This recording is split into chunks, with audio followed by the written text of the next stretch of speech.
The Department of Agriculture in Nevis hosted 2 consecutive agriculture open days last week on the 24th and the 25th of March at the Elqumedo T Willet Park. This event focused on, quote, fostering economic growth through innovation, end quote.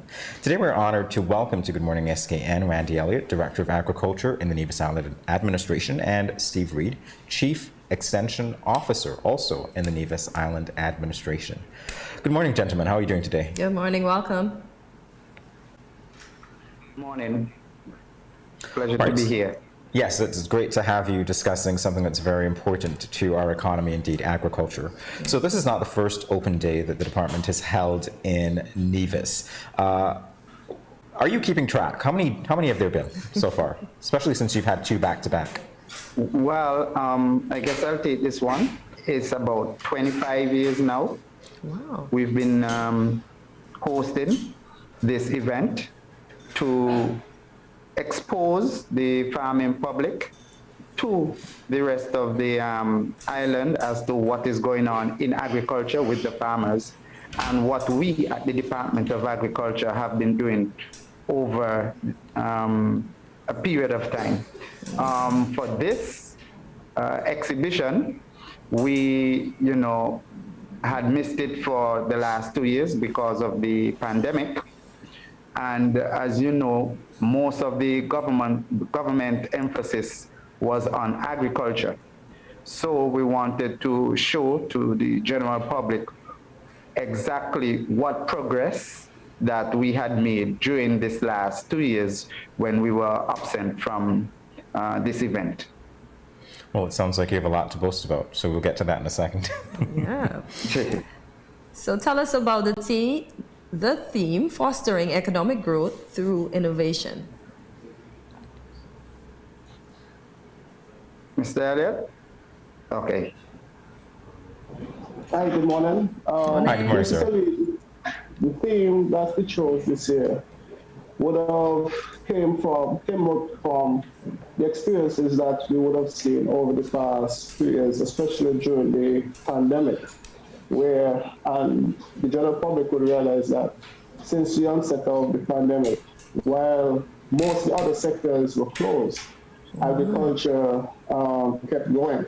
And we would have done quite a bit of initiatives here in Nevis in terms of ensuring that there was some level of activity taking place on the island of Nevis. We would have done 1 or 2 farmers market.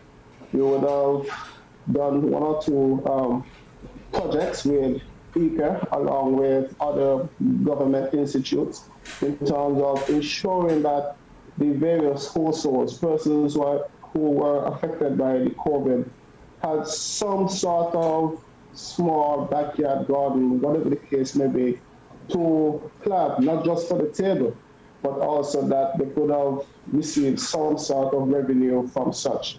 And on that basis, we decided that we look at the sector in terms of fostering economic growth through innovation. And a lot of the times that you're able to do so without a big chunk of budget. All right, so in speaking to that theme again, I'm wondering if you could explain in a more granular fashion the innovation. How did that play a role?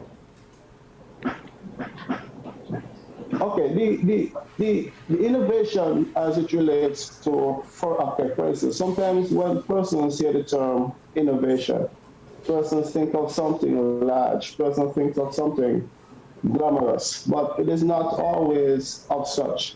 It is the birth of an idea, the birth of a dream or passion, and bringing it forward. That's basically, to us, what is innovation. Like, for instance, in the pandemic, we did some distribution of seeds, land prep, fertilizer, labor, and so forth to our farmers. That was the innovation because we were able to do so before you would have heard many of our other Caribbean brothers and sisters is doing such. We commence a monthly farmers market to ensure that the general public have access to food. So these are just some of the small innovations that we did, like innovative ideas. We went out and we did some grow boxes to persons who were affected, mostly single parents, mostly women. That was innovative on our behalf because it is not something that was the norm before. Well, thank you for addressing Yes, that. and if I could add to that, you know, the pandemic really affected a number of households, and a lot of individuals would have been renting, whether it's an apartment or, you know, a small room. So we pushed a lot of container gardening, and just not the traditional, but stocked upon like tower. We planted a lot of sweet potato from a department aspect so that we could have some level of food security. Just in case the containers didn't come, we were preparing just in case of a worst case scenario. And as a result of we planting acres upon acres of crops such as sweet potato, we innovated and came up with our own potato harvester. So we no longer needed any forks to fork it out. And new varieties of seeds, we had to be very innovative, varieties that could tolerate the conditions that would have been present, especially during the summer times. All right, well, shifting gears for a little bit, I know my co-host and I are eager to know what took place at the open days. So what can you tell us, gentlemen? Steve Reid. Yes.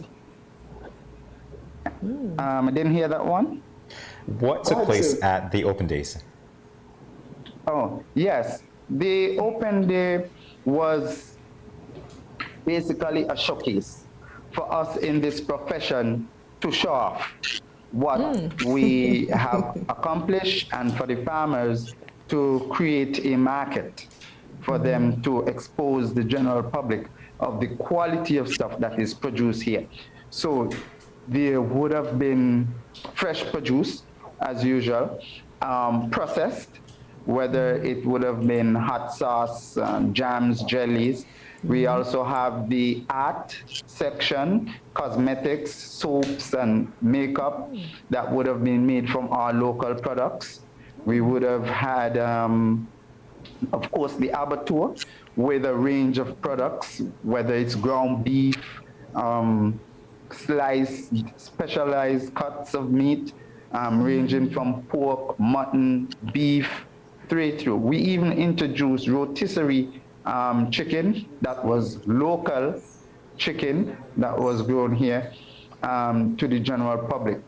We also would have had entertainment where local bands, folklore, we even had artists from St. Kitts by the name of Infamous. I think he came over to perform. Going around, we had the livestock section that would have displayed different systems of husbandry, whether it's in poultry or small ruminants.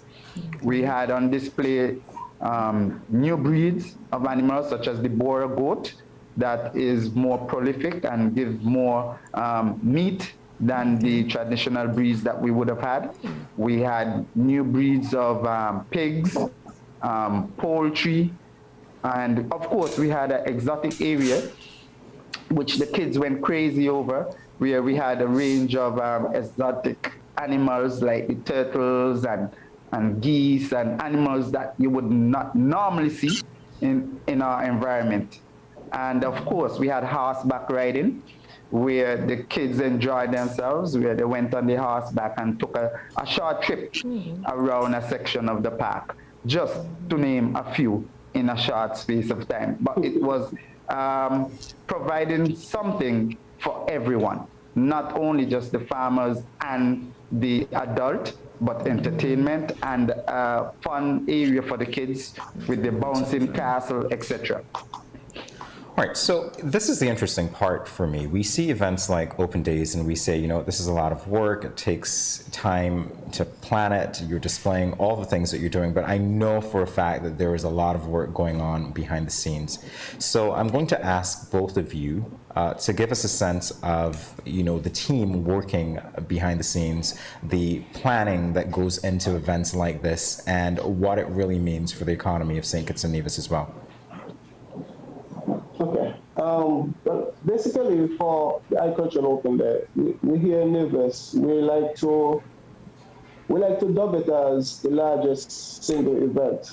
I know there's some persons who probably disagree. Probably they will say cultural is a little bigger. They might say the inter-primary is a little bigger. But when we speak of the magnitude of the event in terms of a single department hosting such an event, in terms of bringing so many different sectors together, we do believe that it's significant. And when we even look at the patrons that come and support, the number of persons that actually come through the gate, hence why we believe that because we can proudly say it's the largest event in Nevis. We normally plan our open day the previous year from October, November the previous year.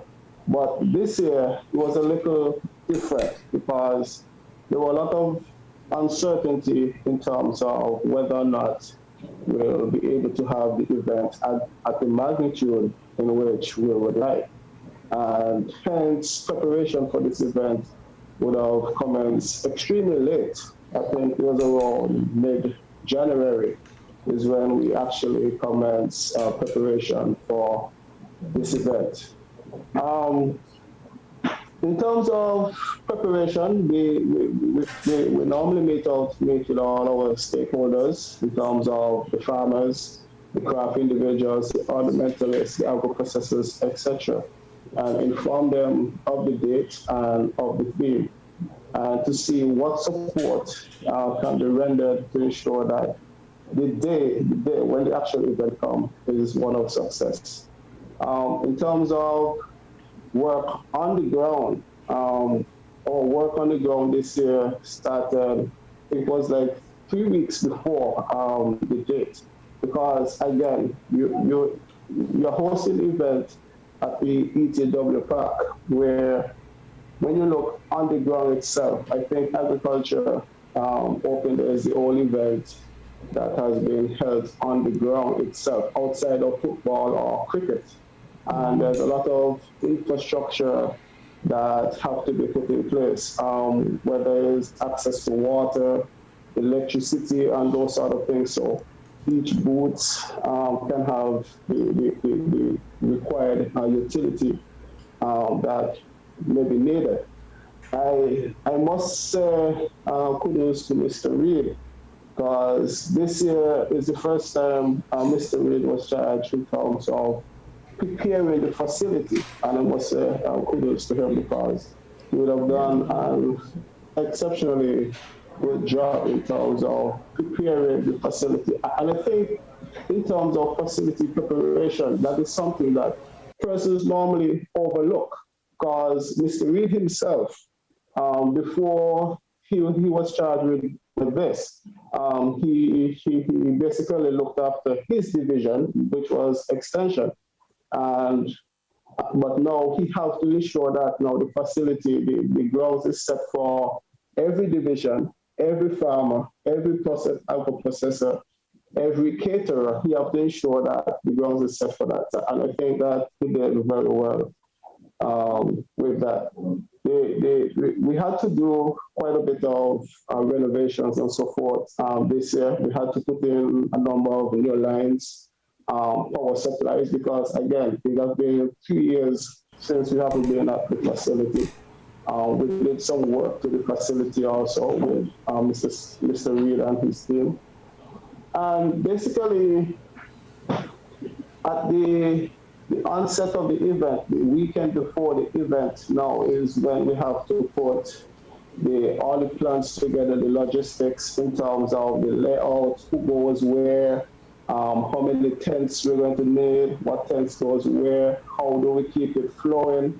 And we still have to cater for those persons who come and register after the registration date. I think we had a date this year of the 11th of March. And at the 11th of March, you only had 25% of the persons registered. A number of persons came long after the registration date. So we had to facilitate these individuals. Some persons came even last week, Monday, the same week of the event. And we had to facilitate. So there's a lot that goes in behind the scene to ensure on the day of the event, there's no hiccups. On the eve of the event, vendors are able to bring in whatever they wish to bring in. Farmers can bring the vegetables the evening before. Vendors can bring the stove, the grills, whatever the case may be. Other agencies can bring the display the eve before the event because, again, security, we have to be hired and so forth to ensure that these things are safe. So there's quite a bit of work that is done behind the scene, and on the day of the event, the work still doesn't stop because you have the few that comes on the day of the event, the morning of the event, wondering where's their space, and you have to facilitate. And sometimes even the day of the event, it is quite tedious, but I must say thanks to my team this year, who would have gone above and beyond. The team this year is a fairly new team. Persons who would have worked the last mega open that we had, which was the 25th back in 2019. Some of those persons are retired. So there are a number of persons this year that they're experiencing the first open day, not knowing what to do. There are some of the staff that came and said, hey, I only know what goes on at the open day from as a school child coming with my class. So it was very tedious, but I must say thanks to the team that ensured the 2 days was successful. And thanks to the persons that came out and support. When we look at the entry into the gates, we're looking at about 4,000 persons coming in over the 2 days. And this is just persons who we account for, because there are a number of persons who came through the gates before the gates were put in position in terms of us to have some mechanism to document the number of persons. Okay. So I can see why you say that it's the biggest event. So we're looking at about 4,000 or 5,000 persons coming to the gate. At the 2015 open day, the traffic to the gate was exceeding 6,000 persons coming through for the 2 days. Awesome. So I must say thanks to the general public also, who continue to support the Department of Agriculture.